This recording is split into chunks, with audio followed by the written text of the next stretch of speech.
Ahora sí, les quiero dar formalmente la bienvenida a todas y a todos. Para los que no me conocen, mi nombre es Carolina Testa y tengo el enorme placer de darles la bienvenida a otro encuentro de Inspiradas. Inspiradas, inspirades, inspirados, como cada uno se quiera apropiar del nombre. Esta es una iniciativa que tiene como objetivo poder traer un poquito de Latinoamérica, de nuestro arte, de nuestra literatura, acá a Canadá, y también promover un poquito este intercambio cultural entre nuestros países a través de estas actividades que nos incluyen a todos y a todas.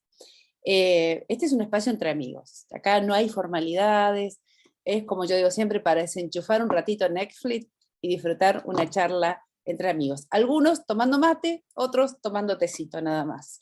Y estamos muy, muy, muy contentos realmente de presentar este encuentro sobre nuestro querido Juan José Morosoli.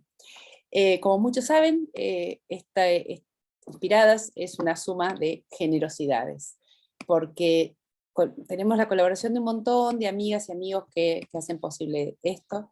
En primer lugar, el generoso apoyo del Consulado General de Uruguay en Toronto, el Consejo para la Herencia de Habla Hispana, el Spanish Center, la Universidad de York, y muchos, muchos, muchos amigos y amigas que nos ayudan a difundir nuestras actividades, como Casta Latina, Diálogos Online, que son uruguayos también, y el Correo Canadiense. Gracias, gracias a todas y a todos por el apoyo. Ahora sí, nuestras palabras de bienvenida nos la va a dar nuestro querido Daniel Cadenazzi, cónsul general de Uruguay en Toronto. Daniel, cuando quieras, ¿Qué tal, desmuteate. Carolina? Bueno, muy buenas tardes, noches para todos. Supongo que ya ha oscurecido en Uruguay. Para los que estamos acá en Canadá, o por lo menos en Toronto, no voy a generalizar porque en Vancouver seguramente sea de tarde, pero para los que estamos en Toronto todavía de día. Así que buenas tardes y buenas noches, gracias por acompañarnos. Para los que se están sumando por primera vez, muy bienvenidos. Para los que nos están acompañando, gracias por seguirnos, digamos. Esta es la tercera entrega de este ciclo de Letras Uruguayas 2022 en el marco de lo que es el programa Inspirados. Una iniciativa surgida, digamos, a partir de una idea interesante de Carolina, la cual nosotros fuimos apoyando primero más tímidamente en 2021 y ya en 2022 un poco más fuerte. También contando este año, por suerte, con el apoyo institucional del Ministerio de Educación y Cultura del Uruguay, en concreto dentro de ese ministerio del Instituto Nacional de Letras y del Departamento de Internacionalización de la Cultura.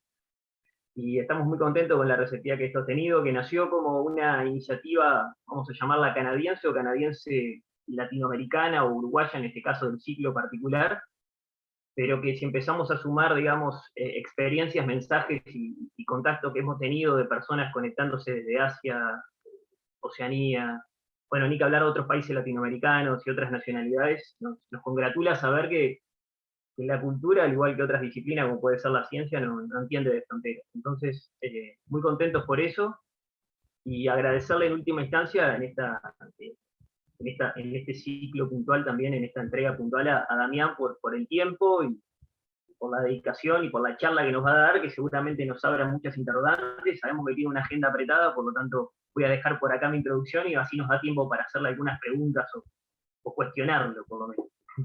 Muchas gracias a todos y espero que disfruten la charla. Muchísimas gracias, Daniel. Efectivamente, como lo has dicho, esta charla la vamos a hacer de la mano de Damián González Bertolino, que es profesor de literatura y el autor de Increíble Springer, El Fondo, Los Trabajos del Amor, Herodes y El Origen de las Palabras, recién salidito del horno el año pasado. En 2009 obtuvo el primer premio del concurso Narradores de la Banda Oriental por su obra El Increíble Springer, y en 2017 fue incluido en la lista de Bogotá 39, que se destaca a los escritores más importantes de Latinoamérica menores de 39 años. Yo les aseguro que la vamos a pasar muy, muy, muy bien. Así que, Damián, ahora sí, el micrófono es todo tuyo.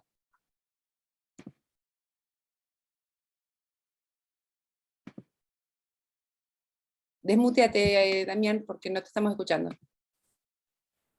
A ver. Ahora sí. Ahí estamos, arrancamos. Bueno, decía, buenas tardes, buenas noches para todas las personas que se han conectado, que se han hecho un ratito en tan diversos puntos.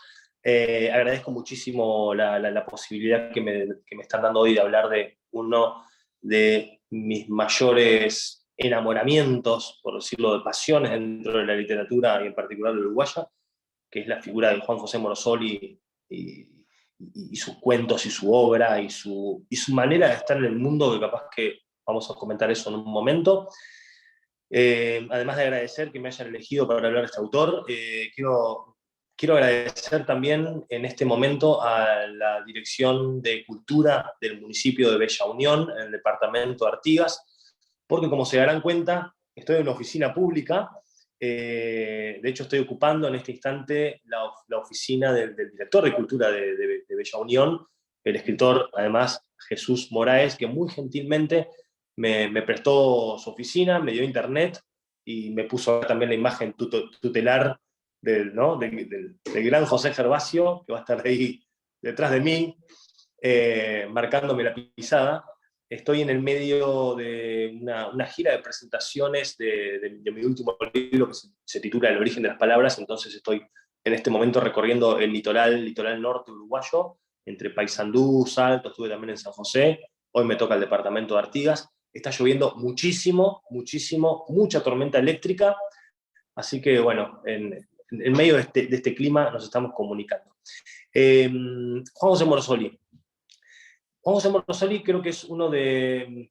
Por ahí leí hace un tiempo en una reseña, creo que mexicana o colombiana, no me acuerdo, que estaban hablando unos especialistas que era como una suerte de secreto mejor guardado de la literatura uruguaya, pero es una frase que se usa mucho acerca de todos los escritores uruguayos, por aquello de que la literatura uruguaya también remite a un mercado bastante reducido en el concierto latinoamericano, y que a veces les ha costado mucho a los escritores, a los autores de este país, trascender las fronteras. Algunos lo han logrado con mucho éxito, y otros han quedado un poco relegados.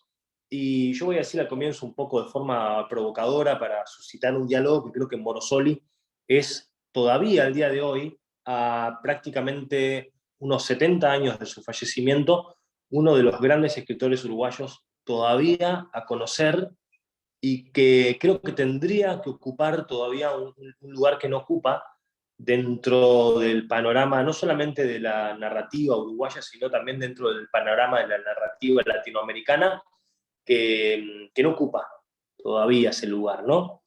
Bueno, vamos a hablar un poquito de quién fue Morosoli y algunos datos biográficos. Ustedes también me pueden preguntar. Aquí veo también sus intervenciones en el chat, así que seguramente si me hacen una pregunta yo voy a tratar de recogerla y de abordarla. Bueno, Morosoli nació en una ciudad del interior del Uruguay que se llama Minas. Minas es la capital de uno de los departamentos del este del Uruguay, el departamento de La Valleja, que para que se hagan una idea queda ahí entre el norte de los departamentos de Canelones y de Maldonado. Desde la capital, desde Montevideo, serán unos 100 kilómetros. Decía, Morosoli nació ahí en 1899, hijo de inmigrantes suizos que llegaron a fines del siglo XIX a Uruguay. Su padre era albañil de profesión y encontró en Minas un lugar propicio para desarrollar su oficio. El oficio de albañil después va a estar presente en la obra de Morosoli. De hecho, justo tengo aquí una de sus obras extraordinarias, que es Los albañiles de los Tapes. La madre de Morosoli también era una inmigrante suiza en Uruguay. Ambos procedían de un cantón suizo llamado Ticino. Y bueno, Morosoli forma parte de esa promoción de autores que comienzan a publicar sus primeras obras en lo que sería alrededor del año 30, la década del 30. Por eso a estos autores como Juan José Morosoli o Francisco Spínola, que también fue muy notorio, se les suele llamar bajo el rótulo de escritores de la generación del centenario, ¿no? Un rótulo, como todos sabemos, como toda clasificación, siempre suele explicar algunas cosas y dejar sin explicar otras, ¿no? Además, Morosoli integra una generación, una promoción de autores que se inclinaron por llevar a sus obras un una mirada, un corte estético que suele ser denominado como criollista. Son autores que, a diferencia de otros escritores previos que existieron en Uruguay alrededor del año 1900, como por ejemplo Javier de Viana, que también se ocupó de narrar historias rurales como lo iba a hacer Morosoli, pero Javier de Viana escribió sobre gauchos o paisanos en ese cambio de siglo, de 1800 a 1900.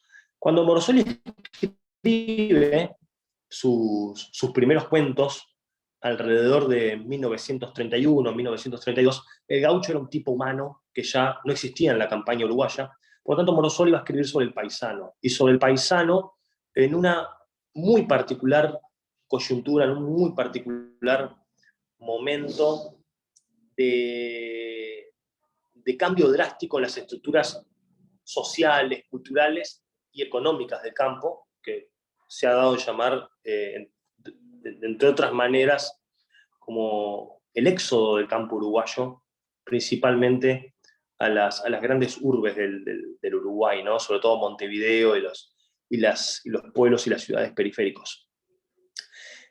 Morosoli fallece en Minas también, en 1957, fallece a los 58 años de edad.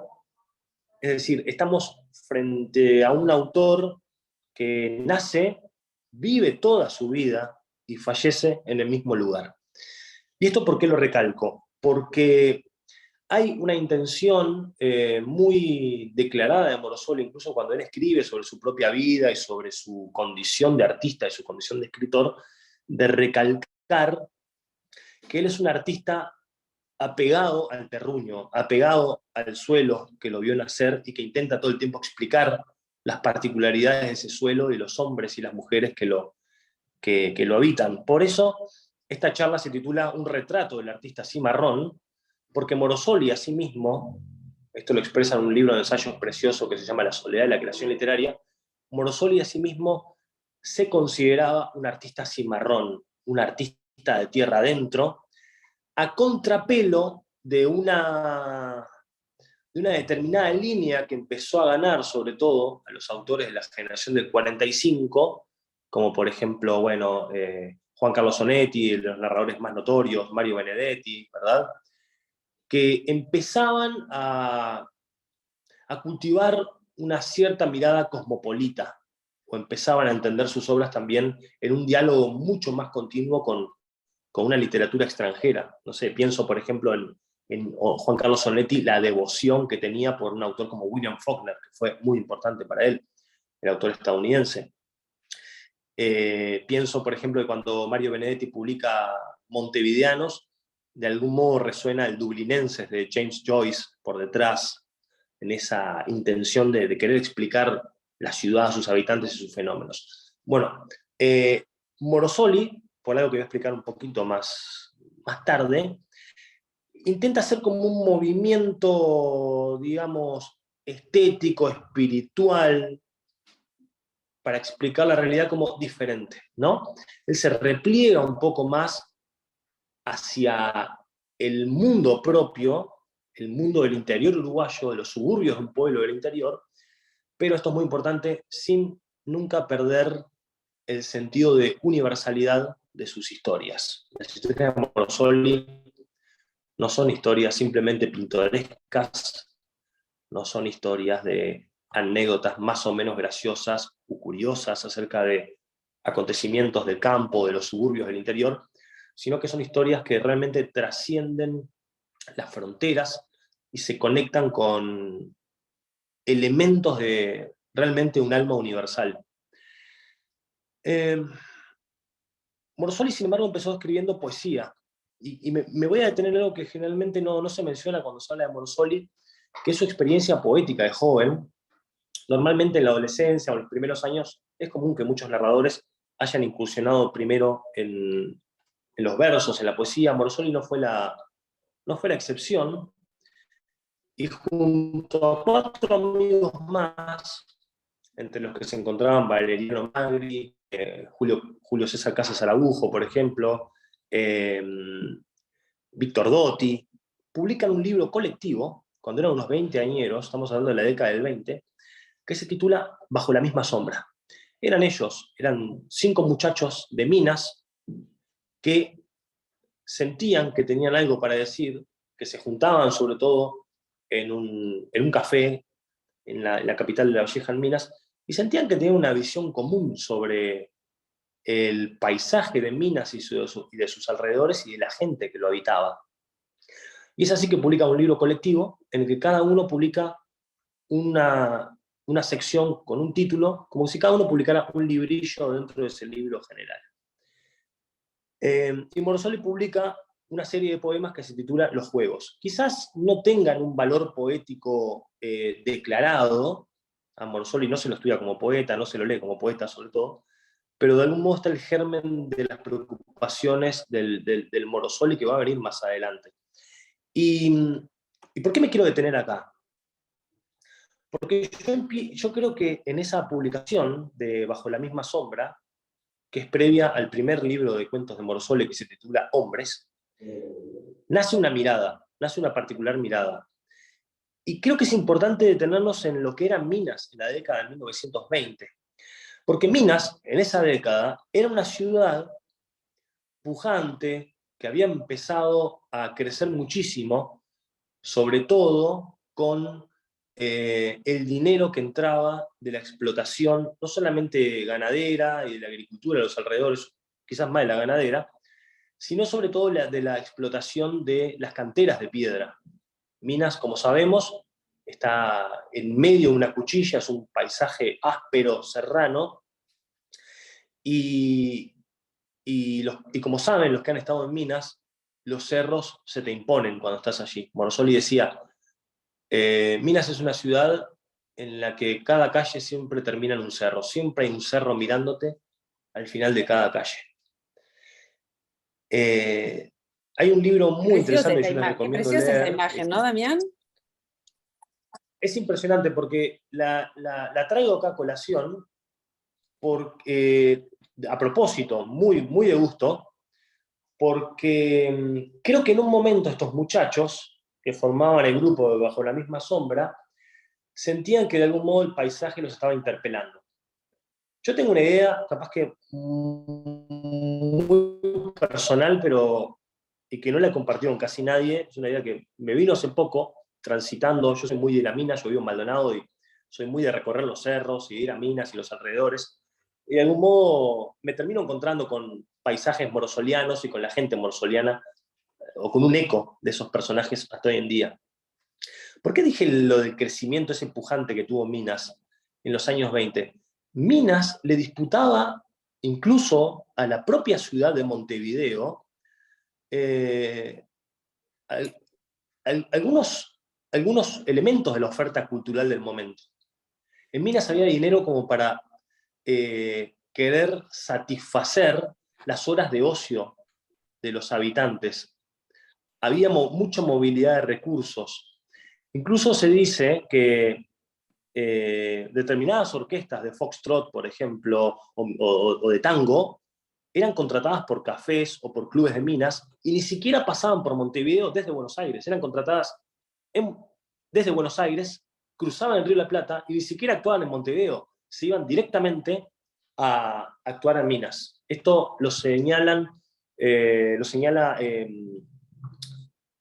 Juan Justino de Rosa en un ensayo muy lindo que se llama algo así como El alma y el mundo de Juan José Morosoli, que está editado por Banda Oriental.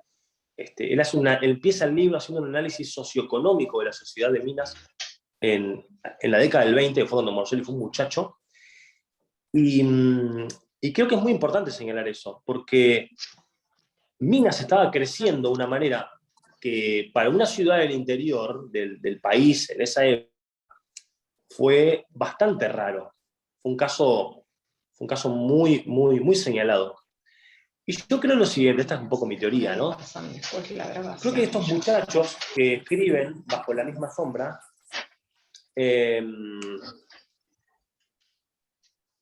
ante la experiencia de vivir en una sociedad en la que los recursos económicos, materiales, comienzan a circular de una forma muy manifiesta, y cuando el ser humano comienza a intervenir la realidad, construyendo, partiendo la piedra para hacer canteras, modificando el paisaje, de algún modo, haciendo carreteras, en fin, tendiendo vías de tren, etc.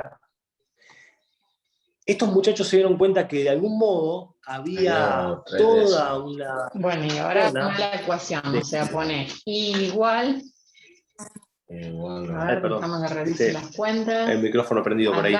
No la idea que quería menos decir es que estos muchachos se dan cuenta de que por más que el hombre, el ser humano, intervenga a través de su cultura y de su técnica, la realidad, siempre va a quedar una zona del paisaje que va a estar ahí mirando de algún modo, que va a permanecer impertérrita, que va a permanecer entera y desafiante, como esos cerros que Morosoli sentía que siempre te estaban mirando al final de cada calle.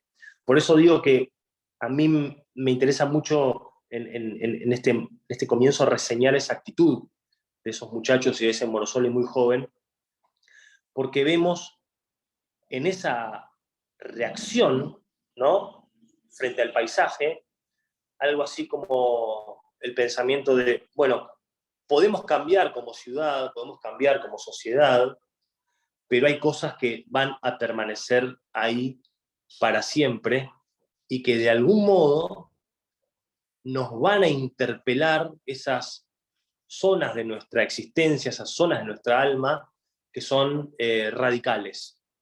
Como por ejemplo, la muerte, que fue uno de los grandes temas de Morosoli, el tema de la muerte. No sé si alguien quiere preguntar algo sobre esto, alguien quiere plantear alguna duda.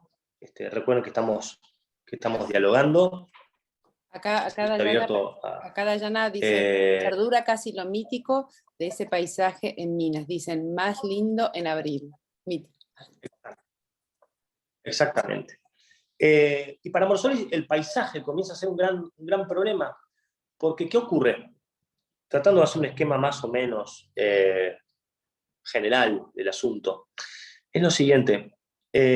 Morosoli en su obra, en sus primeros cuentos, Hombres Vivientes, Hombres y Mujeres, la novela corta Los albañiles de los tapes, con los relatos que lo acompañan, comienza a denunciar una situación que se está dando en el campo uruguayo, sobre todo a partir de la década del 30, la década del 40, los años 50, que es la del despoblamiento del campo uruguayo.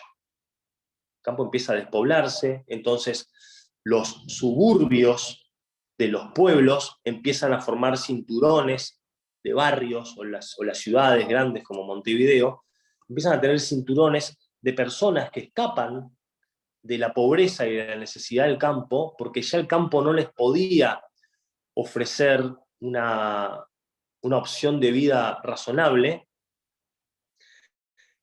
por determinados cambios en la estructura económica del Uruguay, que ahora quizás mencione cuáles pueden ser, y terminaban arracimados, amontonados, muchas veces viviendo una vida lastimosa en esos cinturones a veces de pobreza que quedaban alrededor de los pueblos, y estando como en el medio de nada, es decir, habiendo dejado una vida atrás en el campo, con sus raíces, y no pudiendo insertarse en esas sociedades más o menos urbanas o plenamente urbanas. Yo les recomiendo ver, no sé si me están escuchando ahí, creo que se cortó un poco. Se te escucha perfecto. Si se está escuchando. Se escucha perfecto. Ah, perfecto. Yo les quiero recomendar en ese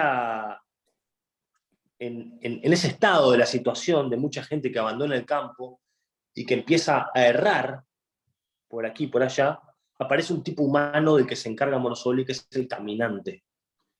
Personas que no tienen un lugar fijo y caminan por toda la campaña ofreciendo sus servicios en una estancia, en otra, y se van quedando aquí y allá, y van conociendo incluso todo el país.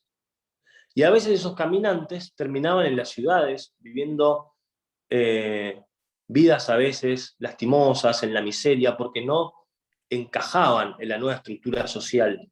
Y les quiero recomendar, que creo que se puede ver en internet, si lo buscan capaz que en YouTube, un documental de los primeros que hizo Mario Handler, el cineasta uruguayo, que es del año 1964, que una cámara, creo que Super 8, una cámara en mano, filmó un documental muy cortito que se llama Carlos, retrato de un caminante, en el que el propio Handler descubre en las calles de Montevideo, creo que por Ciudad Vieja, un hombre que venía del campo de Colonia, que se había dedicado a caminar por todo el Uruguay y había terminado viviendo como en la indigencia en Montevideo. Y Handler lo acompaña durante semanas y ofrece un retrato muy conmovedor de ese hombre. No sé si alguien de pronto tuvo la posibilidad de ver este documental. Yo lo recomiendo porque es, en un país como Uruguay, donde a veces no tenemos tanta documentación, por ejemplo, no tenemos una filmación de Morosoli hablando, siendo que murió en el 57, ya existía la posibilidad de registrarlo. Es verdad. Hay muy pocas grabaciones de su voz. No hay muchas fotos de Uruguay. Y así, si ustedes empiezan a revisar, pasa con muchos creadores y artistas uruguayos. Tenemos como una gran deuda documental, lamentablemente, en este país. Y si ustedes se fijan en Carlos, es un privilegio ver este documental porque estamos viendo de primera mano lo que Morosoli contó en sus cuentos y en sus ensayos. Esos seres humanos que quedaban como expatriados de sus propias vidas porque no encontraban una solución económica vital en el propio campo y porque la ciudad tampoco los podía recibir. ¿Por qué se iba del campo la gente? Y reitero, si alguien quiere hacer un aporte, bienvenido sea, ¿no? Es un poco también la explicación del declive del Uruguay, de ese gran mito, el declive de ese gran mito que es el de la Suiza de América. Como todos sabemos, hubo en Uruguay en la primera mitad del siglo XX una gran bonanza que después, bueno, fue corrompiéndose, ¿verdad? Y que tuvo que ver con el... Acá dice Susana Macías, que mi madre contaba que pasaban caminantes. Es verdad, mucha gente todavía cuenta y recuerda a los caminantes por el campo, ¿no? Que hacían una changa, pedían para hacer noche en un galpón y después seguían o se quedaban para hacer una esquila y después seguían caminando, ¿no? Les quiero recomendar también El viaje hacia el mar, la película de Guillermo Casanova de 2003, en la que también aparece un caminante y está basada en el cuento homónimo, en El viaje hacia el mar, de Juan José Morosoli. Disculpa, Damián. Uruguay Disculpa, Damián. Quiero comentarles para los que están por primera vez aquí que nosotros mañana, en general después de las charlas, mandamos un email con toda la información de los libros que se mencionaron, de las películas que se hicieron referencia, para que la tengan, los guarden y los vayan pispeando en el momento que más les convenga. Pero para que lo tengan, sí, documentado en sus casas. Perfecto. Creo que Emilia ahí encontró en YouTube la película de Handler, exacto, Carlos, sí. Así que mil gracias, Emilia, la compartió en el chat, creo. Buenísimo. En el Uruguay, en ese Uruguay, recordemos en 1904 hay un acontecimiento histórico que es una bisagra en la historia uruguaya, en la sociedad, que es la guerra civil, el segundo levantamiento de Aparicio Saravia, del Partido Nacional que se levanta contra el gobierno, ¿no? En ese caso presidido por José Valle Ordóñez, y ganan las fuerzas gubernamentales, como recordamos, termina muriendo Aparicio Saravia luego de la batalla de Mazoyer, y el Uruguay comienza a cambiar. Hay determinadas reformas al nivel del Estado, y hay una determinada intervención ya del Estado en el campo uruguayo, que empieza a ser cada vez más manifiesta. Y también comienza a cambiar la estructura socioeconómica y hasta de las costumbres del campo.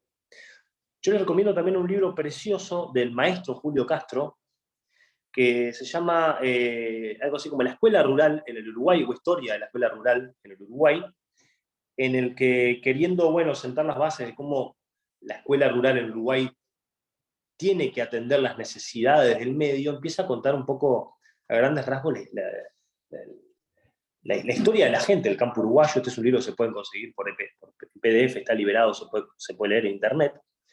Y Julio Castro cuenta que, entre otros, Julio Castro era maestro, pero hay muchos abrevando de los estudios muchos historiadores, él comenta cómo se crearon los llamados, tristemente, pueblos de ratas del interior del Uruguay, que se produjeron cuando el esquema jerárquico o el esquema de funcionamiento de las estancias cambió.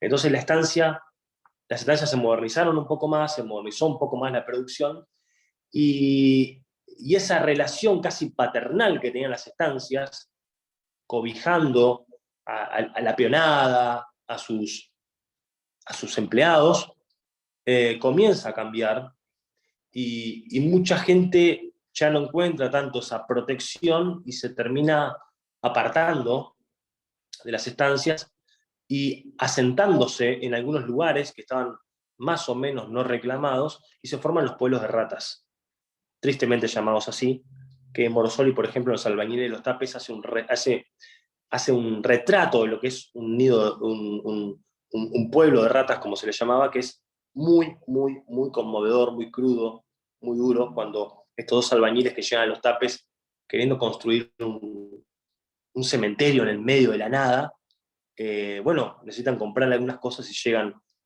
a un pueblo de ratas y se encuentran con la peor expresión de la miseria humana. Y eso de algún modo motiva que mucha gente del campo no encuentre acomodo y comienza a buscar los suburbios de las ciudades, como había dicho hoy. Morosoli escribe sobre esta gente, Morosoli escribe sobre la gente desplazada del Uruguay, de ese Uruguay que tenía una renta impresionante que le daba el medio rural, la producción rural, pero que de algún modo no llegaba a todo el país. Ese estado de bienestar uruguayo, sobre todo, y esas mayores posibilidades, se concentraban en general, o se concentraban mayormente en las zonas urbanas o suburbanas, y muchos lugares distantes del Uruguay, o mucha gente que estaba en el campo, no participaba tanto de esos beneficios, o los podía obtener a esos beneficios de una manera mucho más fácil, por decirlo de algún modo, yéndose a la ciudad, o esperando eso en las ciudades o en los pueblos. Esto es algo que analiza muy bien un gran intelectual uruguayo llamado Alberto Metol Ferré, en un libro que yo creo que es un libro capital para entender qué es el Uruguay, que se llama justamente El Uruguay como Problema, que es un libro del año 1967, un año bastante, un año de los tantos complicados que tuvo el Uruguay en la década de los 60, y que tristemente, de algún modo, comienza a prever lo que sería el desastre de la dictadura uruguaya a partir de 1973. Metol Ferré analiza justamente esta equivocada distribución, esa renta que daba el Uruguay, y creo que de algún modo explica muy bien ese estado del campo uruguayo del que Morosoli escribe a través de sus cuentos, ¿no? Los cuentos de Morosoli, para quienes los hemos leído, son cuentos que sobre todo son cuentos muy cortos, 3, 4 páginas a lo sumo. Morosoli es un maestro extraordinario de la narración breve, y sobre todo son cuentos que están centrados en las peripecias de un personaje, que se relaciona con algunos otros, pero sobre todo son cuentos centrados en la experiencia vital de un personaje. Personajes que atraviesan la soledad en una vida muchas veces silenciosa, en la que les cuesta poder transmitir su dolor, su soledad a los otros. Y ahora vuelvo al paisaje, porque el paisaje en los cuentos de Morosoli cobra una dimensión capital, como decía recién. Yo les voy a leer un comienzo de Morosoli. Escribió un libro hermosísimo que se llama La soledad y la creación literaria, que es una serie de ensayos que en realidad es una cosa increíble en este libro. Morosoli, además quiero decir que Morosoli es un autor de un lenguaje absolutamente sencillo, muy claro, eso no quiere decir que no sea complejo, es muy complejo, es un autor muy complejo, Morosoli, pero lo hace de un modo muy sencillo. Yo, incluso como escritor, admiro muchísimo esa capacidad y muchas veces leyéndolo siento como el sabor de la derrota. Digo, ¿cómo hace este hombre cómo hizo para contar en tan pocas páginas, de una manera tan clara, y llegar a tocar el corazón de sus personajes y conmovernos realmente? Y si no, lean cuentos como Soledad o como cuentos Arbolella, como Arbolella, quiero decir, perdón, que son del último periodo de la escritura de Morosoli, que son cuentos absolutamente conmovedores, sumamente conmovedores, o por lo menos a mí me siguen conmoviendo cada vez que los leo. Pero Morosoli también reflexionó sobre su propia escritura, y es increíble porque son textos muy profundos también, casi por momentos de teoría literaria, y cuando uno se fija en las referencias de estos textos, muchos de ellos Morosoli los leyó para un público general, en una conferencia o en escuelas públicas, para los niños. Fascinante. Morosoli a mí nunca deja de sorprenderme la capacidad de pluralidad que tenía en su forma de transmitir las cosas. Yo sé que el tiempo hoy es un poco tirano para todos, pero me voy a quedar sin mencionar muchas cosas de Morosoli. Ahora me viene a la cabeza de Morosoli. No nos olvidemos que él no fue eso es riesgoso, ese Damián, porque intelectual, si bien fue muy lector, Damián, ver eso la es biblioteca riesgoso de Morosoli, porque... lo que quedó de ella. ¿Me escuchás ahí? Eso va a ser riesgoso porque te vamos a tener que invitar de nuevo, entonces. Bueno, con todo gusto, por supuesto. No nos olvidemos que Morosoli, que fue un enorme lector, no era el típico intelectual que participaba de los círculos literarios y que hacía lo que hoy llamamos lobby literario. Nada que ver. Morosoli trabajaba en una barraca rural, que era la barraca Morosoli, que todavía está en pie hoy en día, en la calle San Andí, casi 18 de julio, en Minas. Y si ustedes van, pueden ver todavía la inscripción en piedra, en el frente, en la fachada, que dice Barraca Morosoli. Yo creo que, si alguien me escucha acá, juntemos firmas para que sea un centro cultural de una vez por todas en ese lugar, o juntemos, no sé, ánimo. Morosoli fue un comerciante toda su vida. Morosoli estaba atrás de un mostrador, atendiendo, vendiendo alambre, vendiendo palas, recibiendo la lana en la época de la esquila, vendía materiales de construcción. Detrás de un mostrador estaba siempre 8 horas por día o más. Llegaba muy temprano, se tomaba unos mates y muchas veces escribía en la barraca, en un cuartito que tiene un alto, antes de abrir, 7, 8 de la mañana, antes de abrir a esa hora. Y recibía como clientes a esos paisanos de los cuales después él terminaba escribiendo. Sus hijas, a quien tuve el honor de conocer, me contaban que cuando murió Morosoli y se remataron después los distintos elementos que conformaban el mobiliario de la barraca, dicen que alguien cuando compró los tablones del mostrador en el remate, cuando los dieron vuelta, alguien se dio cuenta que estaban todos escritos en el borde que era grueso, con apuntes que se ve que Morosoli sacaba el lápiz de ese carpintero y escribía ahí algún apunte rápido. Quién sabe si no estaba el origen de algún cuento ahí. Morosoli trabajaba todos los días en esa barraca. Se carteaba con muchos escritores, es cierto, y sobre todo con escritores del interior del Uruguay, porque Morosoli tuvo una relación muy áspera con lo que se llamó la generación del 45, que como yo dije más temprano solía ser cosmopolita, y que miraba un poco por encima del hombro a las producciones de muchos autores del interior, y sobre todo cuando escribían acerca del medio rural y del campo. Julio César Rosa, escritor de 33, discípulo de Morosoli de un modo, él tuvo una batalla muy grande con esa mirada capitalina hacia el interior, ¿no? Hacia los autores del interior. Ese es otro capítulo. Pero lo que quiero decir es que Morosoli vivía de eso, ¿no? Y Morosoli escribió La soledad y la creación literaria, donde está ese texto que yo les dije, en el que él reflexiona sobre su arte como si él fuera un artista cimarrón, ¿no? Y tiene otro ensayo que se llama La soledad y la creación literaria, que es el que da título al libro, ¿no? Y reflexiona acerca de la soledad de los personajes. Yo seleccioné un fragmento, son unas 4 o 5 líneas. Escuchen esto, dice: es que hay 2 soledades. la del hombre que la conquista para descifrarse y que sale desde su interior ya alumbrado con ella, y la que va ganándole de afuera, de las cosas, del paisaje sin cosas que él mismo pudo crear para embellecerlo. El paisaje también con soledad que va desde afuera hacia adentro para poseerlo. Esa es la descripción que Morosoli hace de la soledad, y él dice, después más adelante, que esta última soledad, la que viene el paisaje sin cosas, que el hombre no pudo doblegar, porque no tuvo las herramientas, no le dio la cultura, no tuvo la asistencia, y como se queda viviendo en esa vida empobrecida, el paisaje se lo va comiendo, lo va mirando y le va hablando como esos cerros que a Morosoli lo miraban desde el final de cada calle.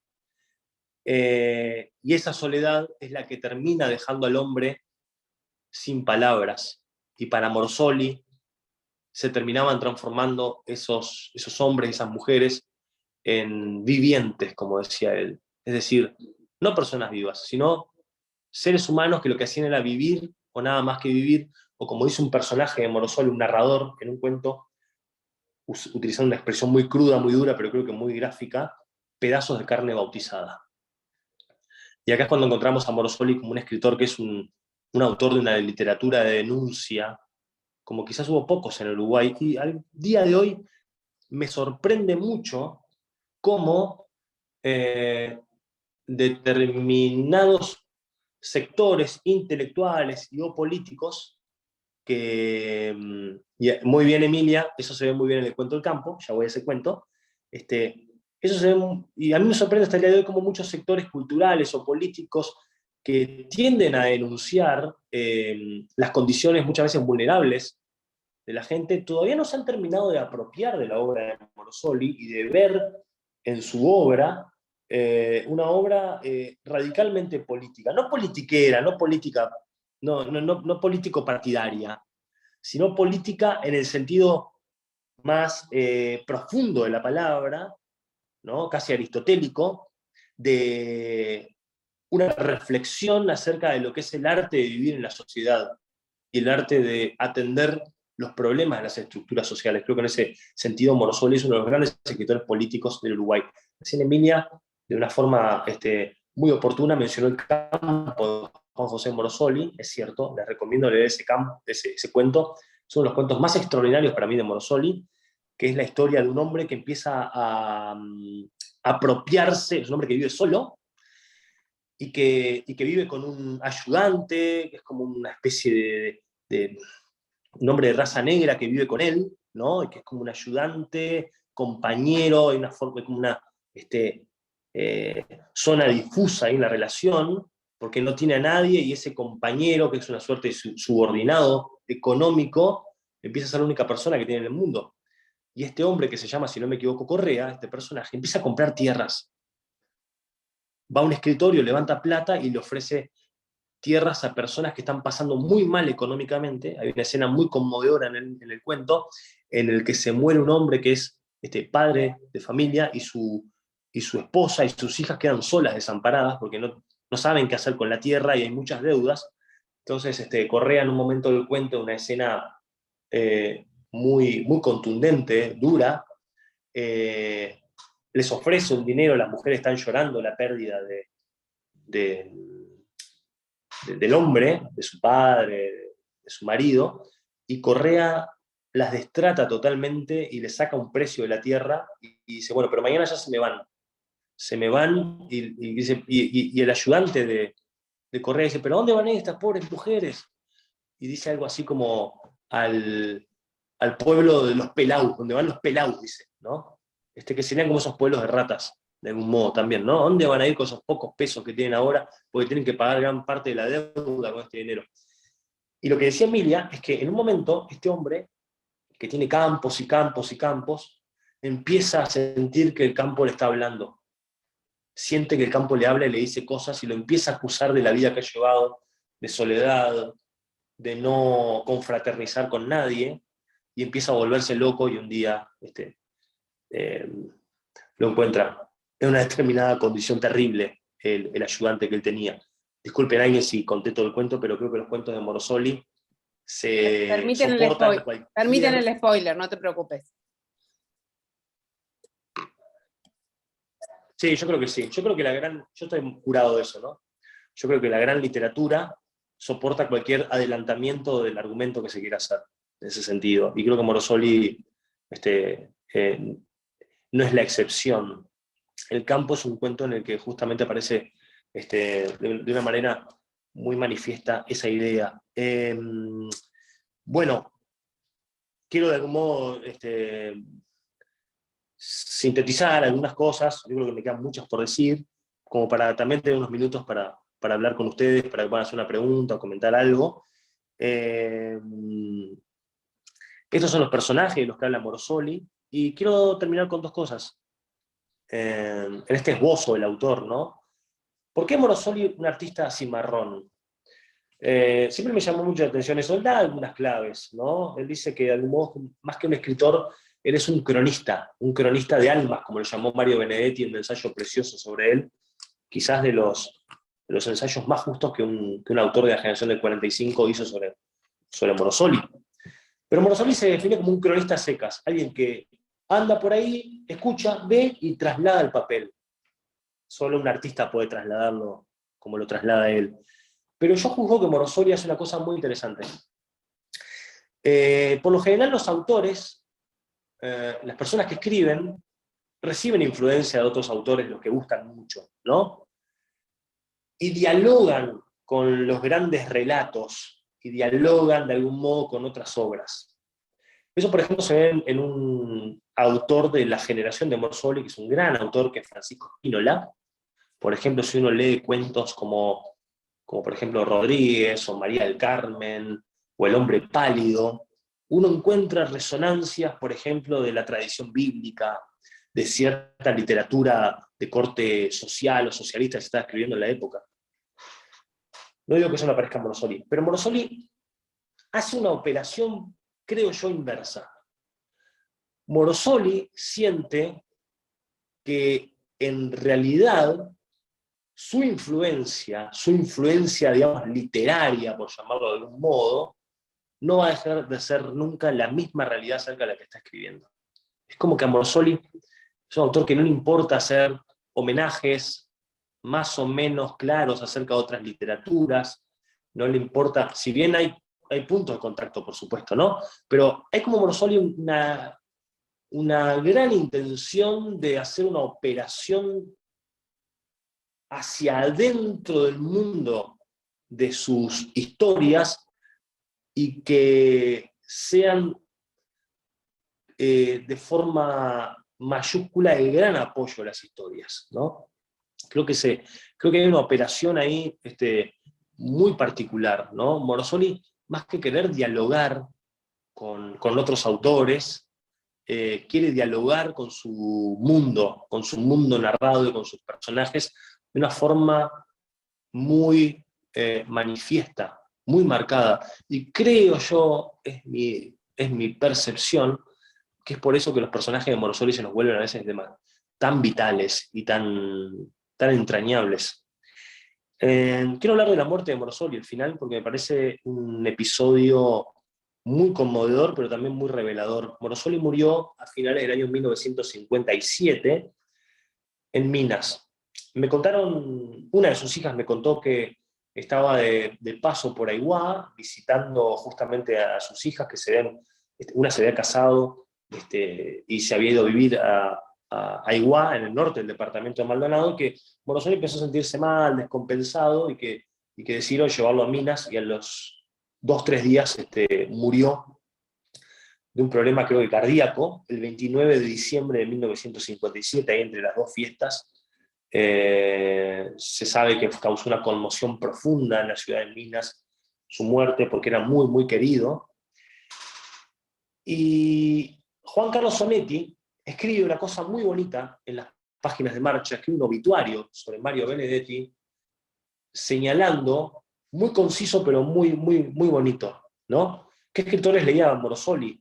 Dice Pablo Daglio, bueno, él cita mucho a un italiano llamado Ignacio Silone. Su hija me dijo que fue un gran lector de Curcio Malaparte, Se sabe que Morosoli había leído a Knut Hamsun. Hay muchas cosas de algunos personajes de Morosoli que se parecen al personaje de Knut Hamsun, como el cuento Andrada, y aparece, creo que en algunos cuentos también de Morosoli, muy excepcionalmente, algunos personajes que leyeron algo, y se habla de pan o de hambre de Knut Hamsun. Onetti dice en el obituario que escribe, creo que para Marcha, que Morosoli, el 1 de enero de 1958, o sea, 2 días después o 3 de que se murió, iba a jubilarse, iba a llevar otra vida. E iba a escribir la segunda parte, la continuación de una gran novela que escribió, que publicó en 1950, que se llama Muchachos. Y Onetti lamenta esa gran ironía de la muerte que lo llevó a Morosoli a no poder cumplir algo que había planificado, que era escribir después de jubilarse, después de terminar de trabajar en la barraca y dejársela a manos de, no sé, de algún familiar, escribir, dedicarse solamente a escribir.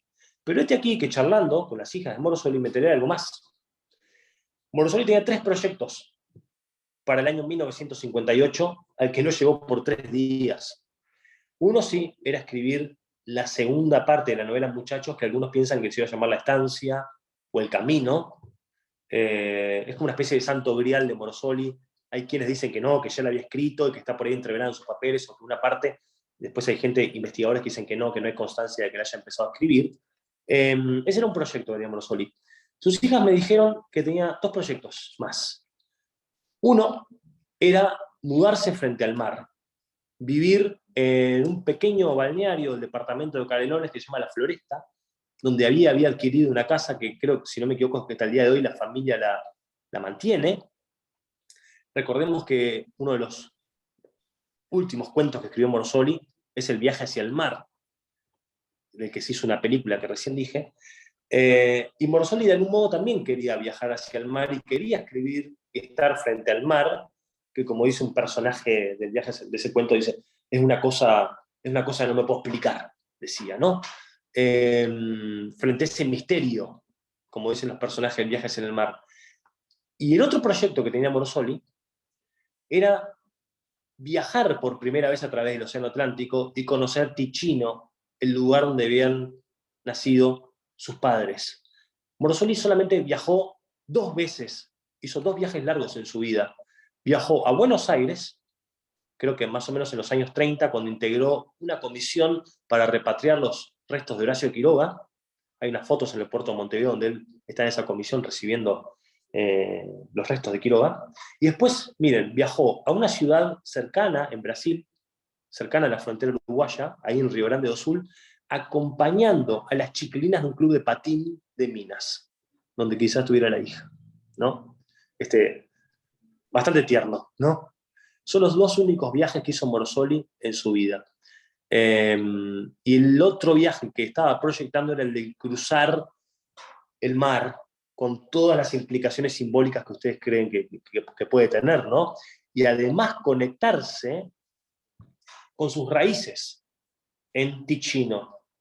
Yo me acuerdo de un ensayo muy lindo de la doctora Elisa Bloch de Beer, en el que dice que si hay algo que define al intelectual o al artista latinoamericano, es como la condición de la doble raíz.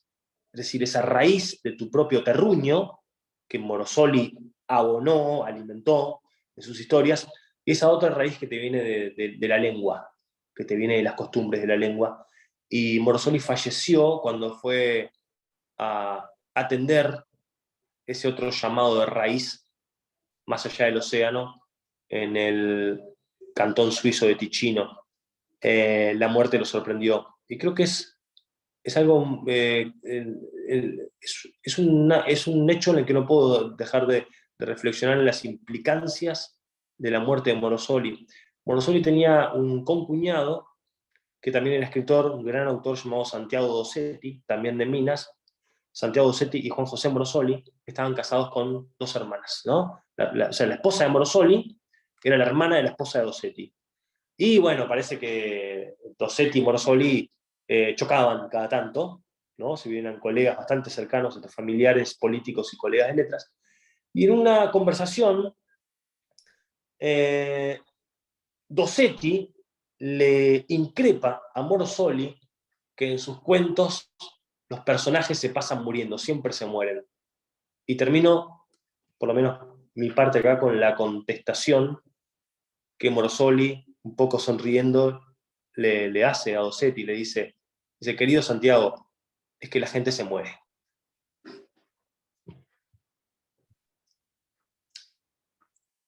Qué genial ese final aparte, es que la gente se muere. Muchísimas gracias, Damián. Ahora sí, los que quieran compartir algún pensamiento, hacer preguntas, felicitar una vez más a Damián, pueden ir levantando la mano. Emilia, o si no directamente se desmutean. Sí, Emilia. Bueno, acá se dan cuenta que he puesto una foto de hace unos cuantos años. Pero bueno, una cosa que me impresionó, yo te aclaro, Damián, que he leído a Morosoli por primera vez esta mañana, o sea que hoy es un día histórico.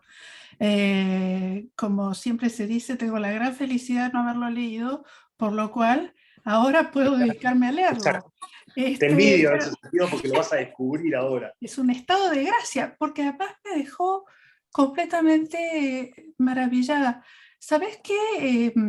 Lo que me impactó muchísimo, y por eso mencionaba a Rulfo, es por un lado la sabia utilización de la oralidad a través de la cual construye el personaje. Mucho oído, mucho oído tenía. Claro, pero además la economía, ¿no? Son narraciones de una gran economía narrativa. Y eso es una maestría increíble, ¿no es cierto? Yo te agradezco muchísimo por este contexto que nos has dado de su vida, de su muerte. Desde luego voy a seguirle. Totalmente.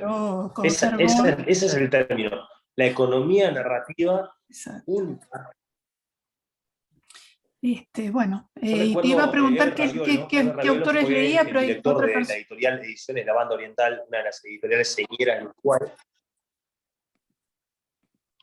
Ok, perdona, porque hay como una especie de... Se acopla un poquito. De retorno lento. Sí, perdón. No, que te iba a preguntar lo mismo que alguien te preguntó en el chat, es decir, ¿cuáles son las lecturas? Porque es un autodidacta. No sé si pisé a nadie, perdón. Pero bueno, ya en parte respondiste y bueno, muchísimas gracias. Acá corto. Daniel, ¿me estabas levantando la mano? No, Damián, yo bien breve porque sé que tenés otro compromiso, pero quería hacerte dos preguntas desde mi rol acá totalmente personal, solamente como lector amateur, digamos, de literatura uruguaya y como observador, entre comillas, si se puede decir. La primera pregunta es, muchas cosas que comentaste, digamos, de ese rol de Morosoli como cronista de una realidad en el campo que él veía, ¿no? Que uno de alguna manera, yo recuerdo haberlo leído hace tiempo a Morosoli, ahora hace tiempo que no leo nada de él, pero digo, eso lo transforma de alguna manera muchas de las realidades y las dimensiones que él contaba del campo uruguayo en un autor contemporáneo, más allá de que hace, no sé, 70, 80 años que escribió sus obras.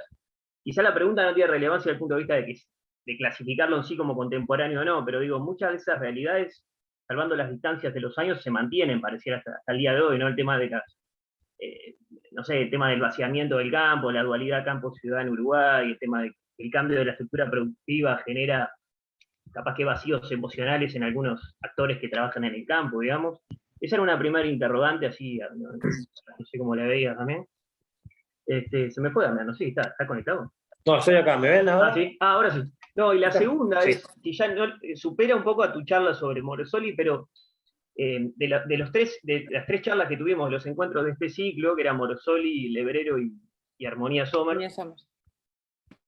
una cosa que me parece que se reitera, quizás estoy equivocado aquí, es que son autores que han sido muy como multifacéticos, en el sentido que han sido capaces de escribir distintos tipos de textos, ¿no? Digo, de crónicas, ensayos, piezas teatrales, poesía, novelas, pero pareciera que todos en algún momento como que tienen como un núcleo aglutinador de que son muy buenos cuentistas, o quizás los cuentos de ellos superaron a otro tipo de textos que tuvieron. Entonces, eso no sé si me da para pensar de que fue casualidad, o realmente Uruguay es un país que tiene como una desproporción positiva de cuentistas sobre otro tipo de escritura, o es que el paladar del uruguayo es más fácil, o sea, el escritor se adapta al paladar del público, por ejemplo?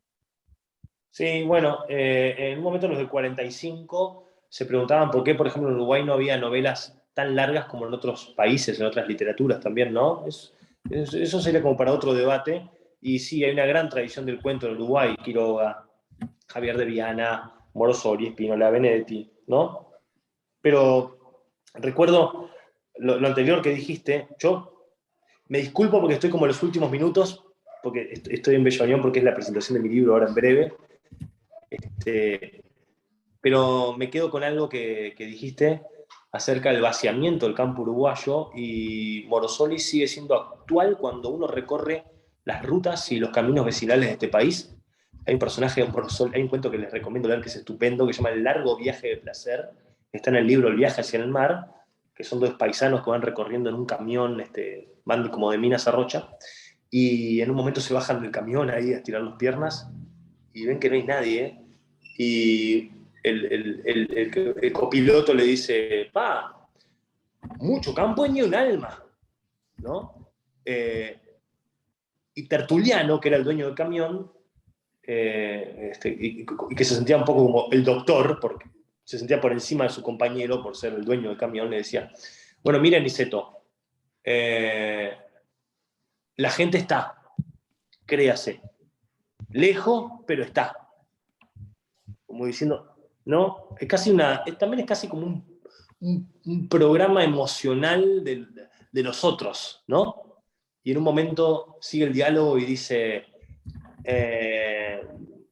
algo así en Niceto como, bueno, pero la gente no se ve lejos, ¿no? Y después dice, ¿quedará lejos Rocha? Que es hacia donde iban porque querían ver salir el sol. Una ingenuidad muy tierna, ¿no? Y Tertuliano le dice, mire, lejos una cosa y cerca otra, ¿no? Cerca es una pavada ahí nomás, y lejos, ¿usted sabe lo que quiere decir lejos? Y el otro le dice, ¿lejos?